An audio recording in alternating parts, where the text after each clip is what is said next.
Hello everyone. So today's lecture is about medical device regulations, navigating FDA and CE pathways for entrepreneurs. So today we will explore the medical innovation more from concept to market through regulatory system in the United States and the European areas. So this topic for anyone building the medical technology is as regulatory approval determine whether as a product can legally each patients. So in this slide we discuss about the learning objects of this topic. So we learn about the core principles behind the medical device regulation, including the safety, performance and quality requirement. So we will explore how regulatory bodies such as the FDA and EU notified bodies evaluate the medical devices. You will understand your FDA key pathway as well as EU MDR classification and conformity assessment. So additionally we will focus on how to build a regulatory pathway. So this is define the regulatory mandate. Medical device regulation is designed to ensure the healthcare technologies are safe, effective and reliable in real clinical environment. So it is not simply bureaucratic control but a structured system built on patient protections and product quality. So the regulatory mandate include 4 keys of goals: protecting public health, ensuring clinical effectiveness, maintaining the manufacturing pathway qualities and enabling the post-market surveillance. For entrepreneurs, this means the regulation should not be treated as the afterthought. So instead it should be integrated into the product design and development from the earliest stages to avoid the costly redesign and delays later in the process. So the value of the regulatory compliance is essential for 3 reasons. First is the patient safety, market access and investor confidence. So without the regulatory approval, medical device cannot legally be sold in most markets, so making the compliance license to operate beyond the legal requirements. Strong regulatory planning also increases the trust among the investors and the stakeholders. So a startup that clearly define their regulatory strategy as seen as lower risk and more is investable. So compliance also improve the product quality by enforcing the structure, design and control. So risk management and documentation practices ultimately strengthening both the technology and the business model. One is the global regulatory landscape. Medical device regulation varies across the regions. The FDA in the United States follows the centralized approval system, while the European Union uses a decentralized model involving the notified bodies and the EU MDR. So other regions such as the China, Japan, Canada have their own regulatory framework with different requirements. So despite these differences, global harmonization efforts like IMDRF aim to align standard for entrepreneurship. So this means that designing product with global standard in mind, especially ISO 13485 for quality system and ISO 14971 for risk management. So simplify the market global to reduce the duplication of effort.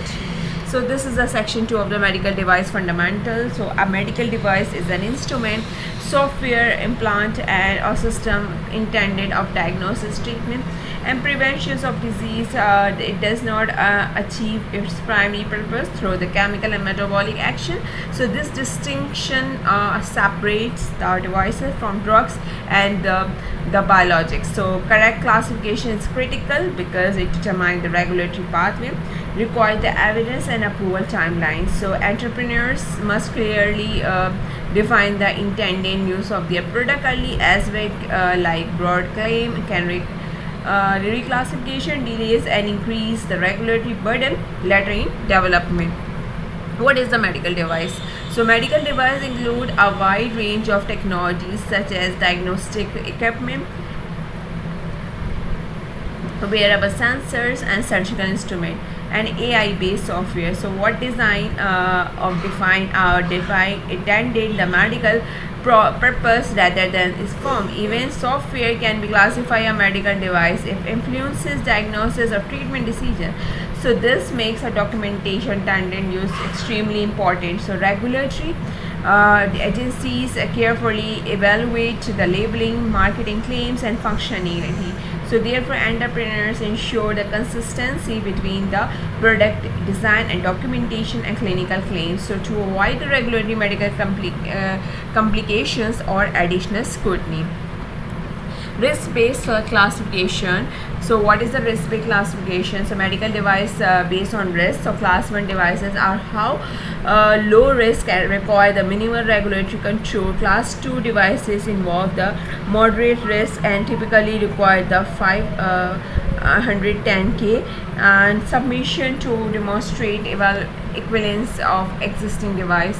Class 3 devices are high risk and require extensive clinical evidence through pre-market approval. So most innovative devices, especially in digital health and AI, fall into class 2 class 2 early classification is critical because it directly impacts on development cost, timeline, and regulatory strategy. So this is the medical device life cycle.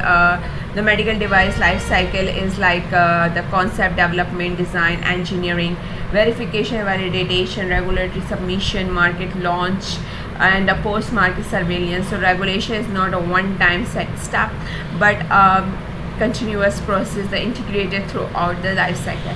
Design control ensure the structured development, and while post-market surveillance collects real-world performance to improve the safety and effectiveness. So entrepreneurs should understand the regulatory planning begins of concept stage and continue even after commercializations, ensuring the long-term companies and product involvement. Role of regulatory authorities. So regulatory authorities are responsible for ensuring the medical devices entering the market meet safety, performance, and quality standard. In the United States, the role of performed by the FDA, while the Europe is shared between the national competent and independent national bodies. So this organization evaluate the technical documentations and the clinical evidence and manufacturing system before granting the approval. So they also conduct the inspections and enforce compliance after the market. So for entrepreneurs, understanding the mindset regulations is important. So they are not product developers and must risk assessors focus on the patient safety and evidence-based classification. This is the section 3 of this lecture. So navigating the US FDA pathway.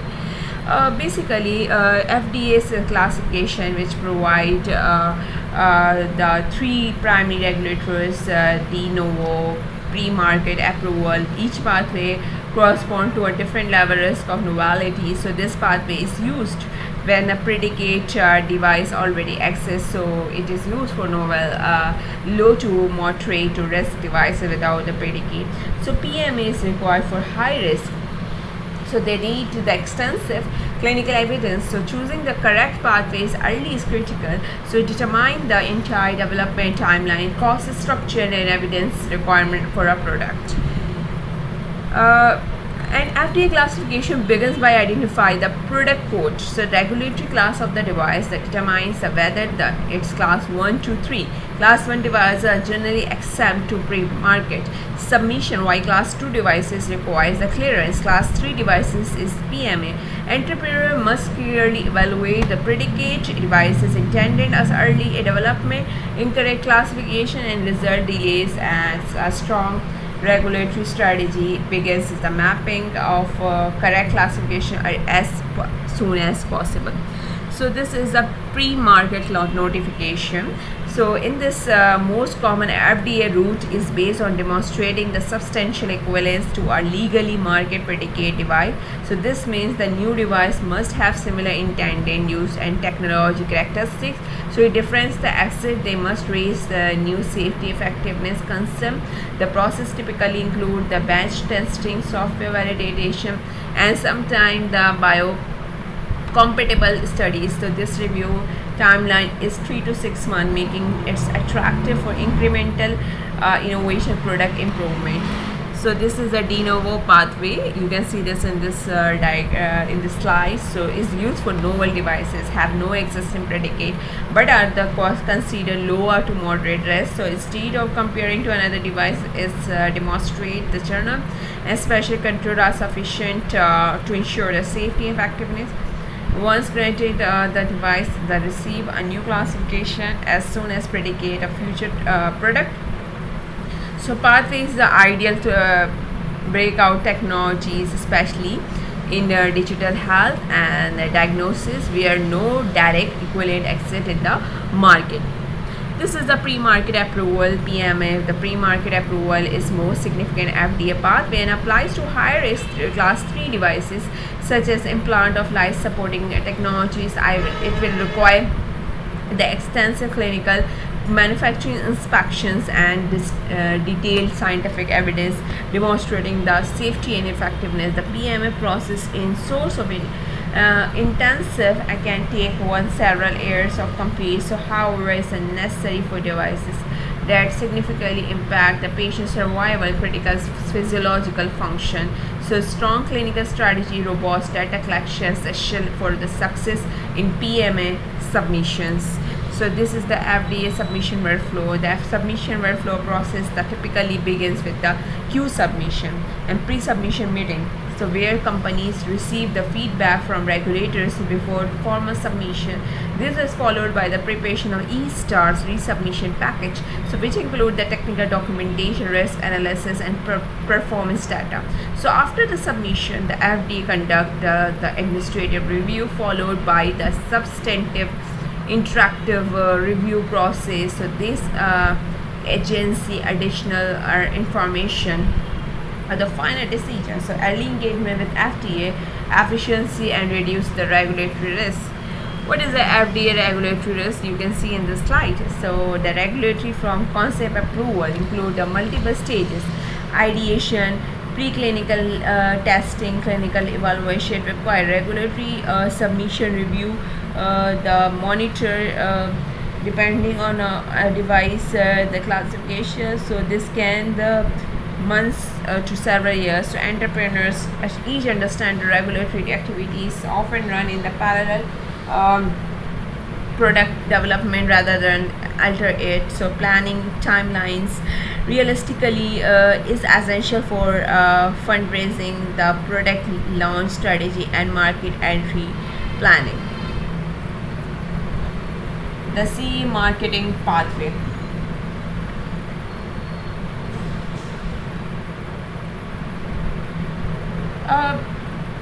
Basically this is the European Union. EU stands for European Union medical device regulations, so represent a major shift from the previous medical device directive. It introduces stricter requirements and clinical evidence, post-market surveillance, traceability. One of the biggest increase the scrutiny, and meaning the manufacturer can more structured evidence and performance claim. Additionally, symptom UDI is a unique device identification, so improve the transferability in a supply chain. For entrepreneur, this means European approval no longer light touch process but highly structured regulatory journey, requiring carefully planning from the beginning. MDR classification. Basically under EU, MDR devices are classified into classes 1, 2A, 3B.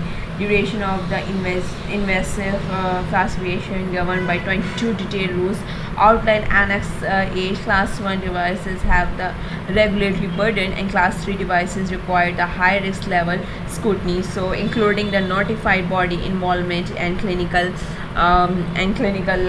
evaluation. So many digital health software based devices fall into class 3A and class 2A and 2B, depending on the impact of clinical.